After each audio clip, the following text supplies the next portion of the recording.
India में इस वक्त हजारों multi level marketing companies operate कर रही हैं, जिसमें से कुछ जेन्युइन है और बहुत सारी ऐसी कंपनीज हैं जो कि स्कैम कर रही हैं। इनफैक्ट पास में भी ऐसी बहुत सारी कंपनीज हैं जिन्होंने पब्लिक के साथ में बहुत बड़ा स्कैम किया। उसके बाद में या तो वो कंपनीज बंद हो गई या उनके जो ओनर्स थे उन्होंने सारा पैसा इकट्ठा किया पब्लिक का और वो भाग गए। और जब इस तरह के स्कैम्स बहुत ज्यादा बढ़ गए हमारी कंट्री में, तो गवर्नमेंट ऑफ इंडिया ने एक बहुत ही अच्छा स्टेप उठाया पब्लिक वेलफेयर के लिए। Consumer protection direct selling rules को इंट्रोड्यूस किया। और अच्छी बात यह है कि ये सारे रूल्स हिंदी में भी लिखे हुए हैं और इंग्लिश में भी लिखे हुए हैं, जिससे कि कोई भी इंसान इसको अच्छे से पढ़ सके और समझ सके। इसका लिंक मेरी इस वीडियो के नीचे डिस्क्रिप्शन में है। इससे पहले कि मैं बात करूं कि ये रूल्स क्या है, हमको ये समझना बहुत जरूरी है कि जो डायरेक्ट सेलिंग इंडस्ट्री है इसकी शुरुआत कैसे हुई थी और उसके पीछे का लॉजिक क्या था। तो जब इस इंडस्ट्री की शुरुआत हुई थी तो उसका लॉजिक बड़ा सिंपल सा था कि आपने एक प्रोडक्ट खरीदा, अगर वो प्रोडक्ट आपको पसंद आया एज कंज्यूमर, तो आपने आगे अपने फ्रेंड्स को और रिलेटिव्स को रिकमेंड किया। जब रिकमेंड किया तो उस कंपनी को प्रॉफिट हुआ, तो उस प्रॉफिट में से कुछ परसेंटेज उस कंपनी ने उस इंसान को दिया जिसने उस प्रोडक्ट को रिकमेंड किया।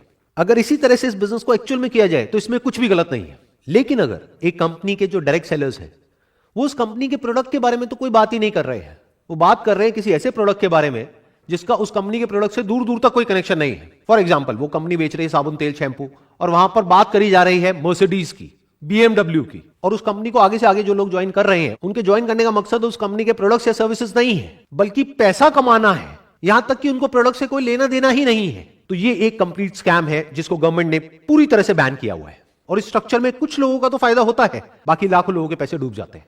मैं आपको एक रियल लाइफ एग्जांपल देता हूं, उससे आप ज्यादा अच्छे से समझ पाएंगे। फॉर एग्जाम्पल, एक कंपनी है जहां पर 10 लाख लोगों ने ज्वाइन किया हुआ है, उसकी साल की टर्नओवर है 100 करोड़। वहां पे अलग अलग तरह के प्लान्स होते हैं। कहीं पर होता है कि आपको आगे 3 लोगों को ज्वाइन करवाना है, कहीं पर होता है बाइनरी प्लान, यानी कि आपको आगे 2 लोगों को ज्वाइन करवाना है। बट इन सारी कंपनीज को बोलते हैं डायरेक्ट सेलिंग कंपनीज। तो ये जो डायरेक्ट सेलिंग कंपनीज होती हैं, ये अपने डायरेक्ट सेलिंग नेटवर्क में 30 से 50% के बीच में पैसा डिस्ट्रीब्यूट करती है। एवरेज हम कह सकते हैं 40%। 100 करोड़ में से 40 करोड़ रुपए चला गया इस कंपनी के डिस्ट्रीब्यूशन नेटवर्क में। अभी अमाउंट सुनने में बहुत बड़ा लगता है, 40 करोड़ रुपए। और जो भी कोई नया मेंबर उस कंपनी को ज्वाइन करता है उसके माइंड में यही होता है कि अगला करोड़पति मैं ही हूं। बट अब एक बार प्रैक्टिकली देखते हैं कि अगर वो कंपनी चाहे भी तो क्या सबको लखपति करोड़पति बना सकती है। ज्यादातर क्या होता है कि इन कंपनीज में आप एक पैटर्न देखोगे, हर कंपनी का कोई ना कोई एक फेस होता है। वो एक इंसान स्टेज पर आकर के खड़ा होता है, वहां पर वो इंसान आकर के स्टेज पे सबके सामने अपनी इनकम को शेयर करता है और सबको बताता है कि उसके पास में कौन सी गाड़ी है। ज्यादातर इन लोगों के पास में मर्सिडीज होती है, और मर्सिडीज का भी कोई छोटा मोटा मॉडल नहीं, 3 करोड़ का, 4 करोड़ का।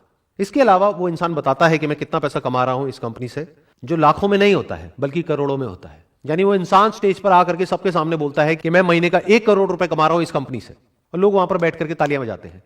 वो जो ताली बजा रहे हैं उनको ये नहीं पता है कि वो 1 करोड़ रुपए आ कहां से रहा है। इन अदर वर्ड्स कि अगर वो इंसान कह रहा है कि मैं महीने का 1 करोड़ रुपए कमा रहा हूं इस कंपनी से, इसका मतलब साल का कितना हो गया, 12 करोड़ रुपए। तो 100 करोड़ में से 12 करोड़ ये इंसान ले गया। इसके अलावा आप एक और बहुत इंटरेस्टिंग पैटर्न ऑब्जर्व करोगे अगर ध्यान से इस कंपनी के स्ट्रक्चर को समझोगे, कि वो जो एक इंसान होता है उसके नीचे कुछ लोग होते हैं जिसको डाउनलाइन बोलते हैं। उसमें 20 से 30 लोग ऐसे होते हैं जो महीने का लाखों रुपए कमा रहे होते हैं। तो अब एक बेसिक सी कैलकुलेशन करते हैं कि उस कंपनी में जो बाकी के लोग हैं, यानी 10 लाख लोग हैं, उनके हाथ में कितना पैसा आ रहा है। 12 करोड़ मिला उस एक इंसान को जो टॉप पर बैठा है, और 30 करोड़ मिला 29 लोगों को जो उससे नीचे वाले लेवल पर है, यानी हो गया 42 करोड़। यानी कि 42% पैसा यहां पर डिस्ट्रीब्यूट हो गया है। अब मैं मान लेता हूं उस कंपनी का पे आउट है 50%, तो बचा कितना, 8%, 8 करोड़ रुपए। ये 8 करोड़ किसके हाथ में आया, बाकी के जो 10 लाख लोग हैं उनके हाथ में। तो एक इंसान के हाथ में आता है 80 रुपए साल का।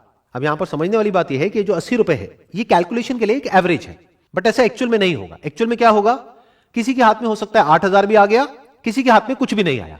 तो मैं कोई नहीं होता आपको ये बोलने वाला कि आपको ये करना चाहिए नहीं करना चाहिए, ये डिसीजन आपका है, क्योंकि सिर्फ आपका पैसा नहीं लग रहा है, आपका टाइम भी लग रहा है। प्लस जब आप ऐसी कंपनीज को ज्वाइन करते हो तो बहुत सारी ऐसी कॉस्ट होती है जिसको आपने शुरू में कैलकुलेट नहीं किया होता है। जैसे इन कंपनीज के जो सेमिनार्स होते हैं, यूजुअली उसके लिए आपको टिकट खरीदनी होती है, ट्रैवल के पैसे लगते हैं, आपका टाइम यहां पर लग रहा है। तो आपको सारी कैलकुलेशंस करके चलना है कि आपने कितना पैसा और कितना टाइम लगाया, और साल के एंड में आपके पैसा कमाने की पॉसिबिलिटी क्या है। यानी कि अगर उस कंपनी में 10 लाख लोग हैं और कोई एक इंसान आकर के बोल रहा है कि मेरे पास में 3 करोड़ की गाड़ी है और 1 करोड़ रुपए मैं महीने का कमा रहा हूं, तो वहां पर बैठ करके तालियां नहीं बजानी है, बल्कि उस इंसान से यह पूछना है कि आपके ऐसे और कितने हैं इस कंपनी में। यह पूछना क्यों जरूरी है, क्योंकि वो पैसा वो जो इंसान कमा रहा है वो आपकी जेब से आने वाला है। तो अब सवाल ये उठता है कि क्या सारी मल्टी लेवल मार्केटिंग कंपनीज जितनी भी है वो सब फ्रॉड है? ऐसा नहीं है, कुछ कंपनीज जेन्युइन भी है। लेकिन अब इस फर्क को कैसे किया जाए कि कौन सी कंपनी जेन्युइन है और कौन सी फ्रॉड है। तो आज हम यही काम करने वाले हैं, हम डिटेल में समझने वाले हैं कि कौन सी कंपनी जेन्युइन है और कौन सी फ्रॉड है। इसके बेसिस पे नहीं कि मुझे क्या लगता है या आपको क्या लगता है, बल्कि इसके बेसिस पर कि हमारी कंट्री का लॉ क्या कहता है। 28 दिसंबर 2021 को गवर्नमेंट का एक नोटिफिकेशन आता है जिसमें कि जितनी भी डायरेक्ट सेलिंग कंपनीज हैं उन सब के लिए प्रॉपर गवर्नमेंट ने कुछ रूल्स बनाए। मैंने डिटेल में इन सारे रूल्स को स्टडी किया और इसमें से कुछ इंपॉर्टेंट पॉइंट्स को हाईलाइट किया हुआ है जो हम सबके लिए एज कंज्यूमर समझना बहुत इंपॉर्टेंट है।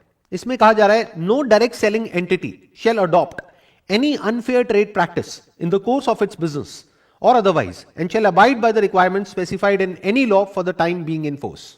इन अदर वर्ड्स, वो कंपनी जो भी आपको कमिट कर रही है अपने प्रोडक्ट्स या सर्विसेज को सेल करने से पहले या उस कंपनी को ज्वाइन करने से पहले, उसके बाद में उस कंपनी को उन सारे कमिटमेंट्स को पूरा करना ही पड़ेगा। अपनी एडवर्टाइजिंग के थ्रू या अपने डायरेक्ट सेलर नेटवर्क के थ्रू या किसी भी तरीके से वो कंपनी कोई भी किसी भी तरह का गलत कमिटमेंट करके आपको ज्वाइन नहीं करवा सकती है। अगर ऐसा वो कंपनी कर रही है तो इन रूल्स के अकॉर्डिंग वो बिल्कुल गलत है। अगेन एक बहुत इंपॉर्टेंट पॉइंट है यहां पर, every direct selling entity shall ensure that the advertisements for marketing of goods or services are consistent with the actual characteristics, access and usage conditions of such goods and services.